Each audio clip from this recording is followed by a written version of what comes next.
Welcome to the ID.4. We're going to talk just for a few minutes about our 12,000 mile ownership experience. So how long have we had your car? This is your car. We purchased it in December of last year, right? Okay. 22. So 10 months and 12,000 miles. I think we should talk about our test drive experience with the ID.4. Yeah.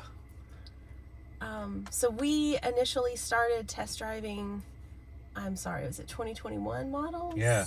First editions. Yeah. And I was not impressed, even though I ended up purchasing one. My initial impression was not great. We test drove a rear wheel drive. Yep. Because the all wheel drive wasn't available. What were your impressions?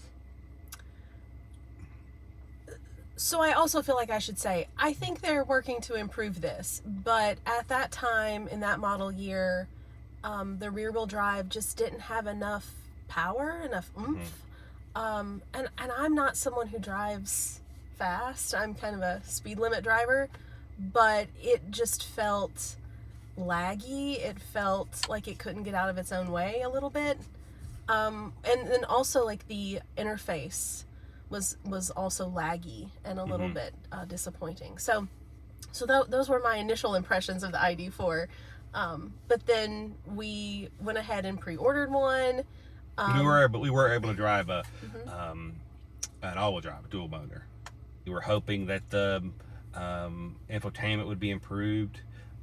So we went ahead and placed our order. No markup. That's one thing we should talk about. You could order it online. You paid, how much did we have to pay? You remember? I don't. A couple $100, or was it more than that? I think we paid $100 initially, and then an additional $400. Yeah, so $500 total. I can't remember when. Do you remember when that was and how long it took to come? I know we got it in December, but when did we place our order? October? No, August. I'm asking a lot here. I want to say it was September. Okay. Okay, and then when we got it in December. But there wasn't. We had a great experience actually with the dealer, and so we have our new car, which I'm really enjoying. Yeah, and the 3.0 or whatever version of the software is fast. There's no lag. It's not perfect by any means. It does just conk out. It just conked out on us yesterday for, that's unusual, but we have had issues on and off. Well, let's talk about, so we got the Pro S all-wheel drive, got the $7,500 tax credit, we paid sticker for it. So what kind of issues have we had? I would say the first issue we had was with the air conditioning. Is that accurate? Yeah. Of course, we got it in December. Right, we got it in December, and so you don't really use the AC in the winter. But we had some unseasonably warm days in March, and I went to turn on the air conditioning, and it didn't work. And so I made an appointment with our dealer and took it in, and they kind of blew me off. They said they tested it, the air coming out seemed cold, but it was late March, so yes, it had become cold outside again. And so that was a frustrating experience for me. We took it back a second time, and were adamant that something was wrong. It was not functioning properly. And at that point, they gave me a loaner and kept it for an indefinite amount of time, so that they could contact Volkswagen to see what to do.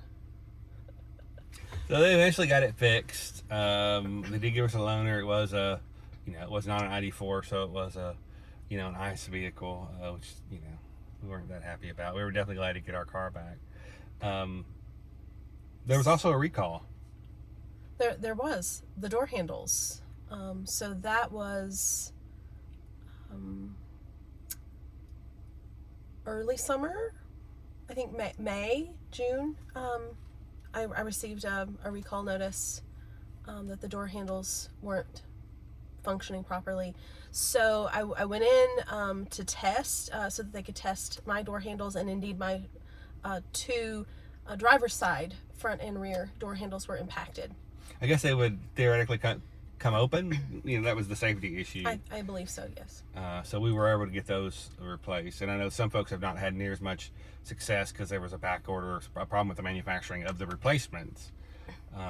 So that was an issue.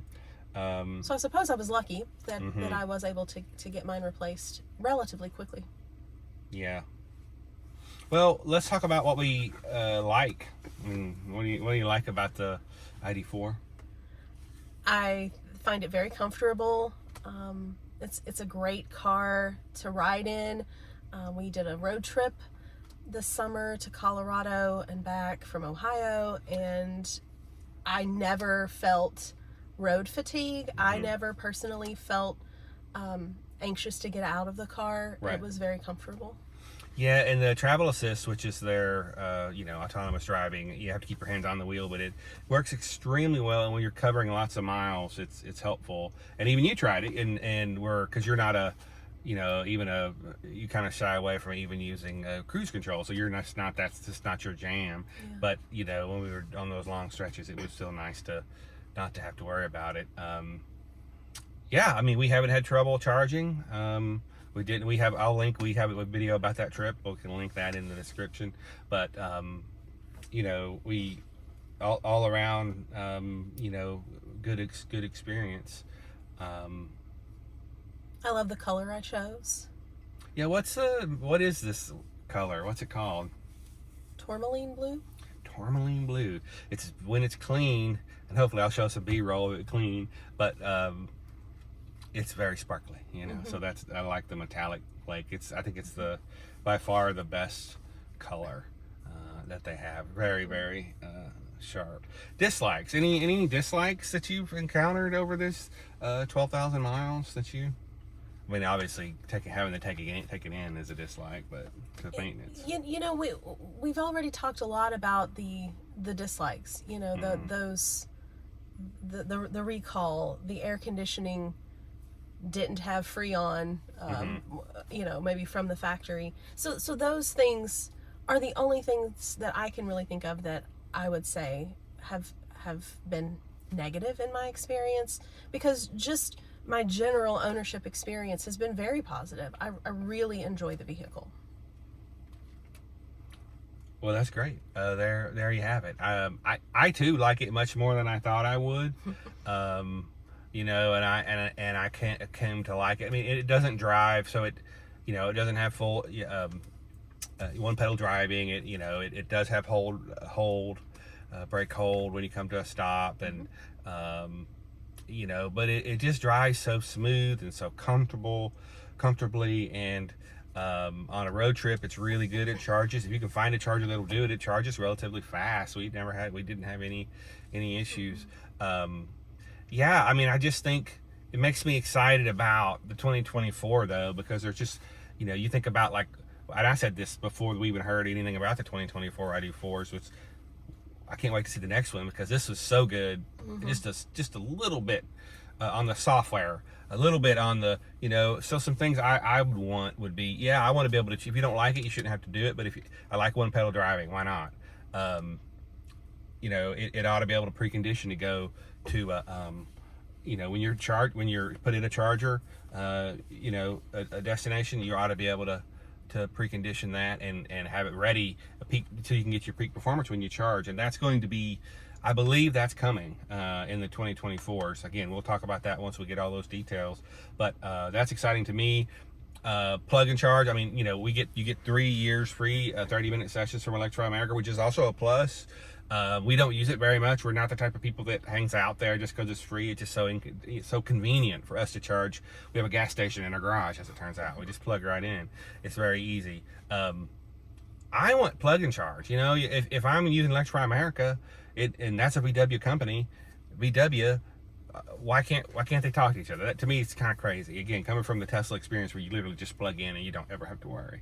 Don't understand that. There, but for those who might be new to driving an EV, which was important to me in making a choice. I didn't want something that felt really foreign to me. I wanted something that didn't really feel like an EV, even though I never have to visit a gas station. And let's be honest, that's probably the best part of owning an EV.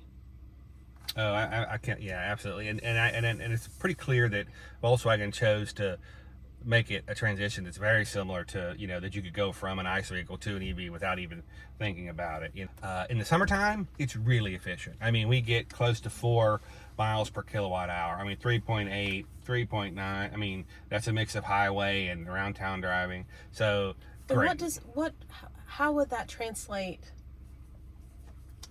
How does that figure compare to gas mileage that people might be familiar with? Yeah, that's a good question. I think what we'll do is I can put in a slide from the EPA, an image from the EPA, because there's a miles per gallon equivalent. I don't know what that is off the top of my head, but it would be very, very, very good. It would be better than any gas car. I think I've said, when people ask, it's a better car. The Tesla is a better EV. This is a better car. All around car, and I'm excited to see what the 2024 will be. I hope that they're successful. I appreciate their commitment to EVs. I wish they would bring more. I wish they would bring the ID.4 here, and I'm really excited about if they bring the EV version of the Golf GTI. I think that would be really fun. But yeah, that's kind of where we are. But it'll be interesting to see, though, what the coming years bring. I mean, especially 24 and 25, when you have more vehicles natively with the NACS plug. If General Motors ever gets their production act together, interesting to see what the Equinox would be. A great comparison. I have high hopes, and we're for EVs. I mean, we think they're better, and not one size definitely does not fit all, and they shouldn't. There should be competition for Tesla. That's how they're going to be better. But I want to thank you for your contribution here in your car. That's right. So thanks for coming on the channel. If you like this content, please give us a thumbs up. We want to get the word out, and hopefully we can do some more road trips and just document our experience and our expertise that we've sort of gained over the past few years, because a lot of people are making that transition there, and a lot more people hopefully will make that transition to EV. So hopefully we can be there as a resource. So thanks for watching. See you next time. That was fun.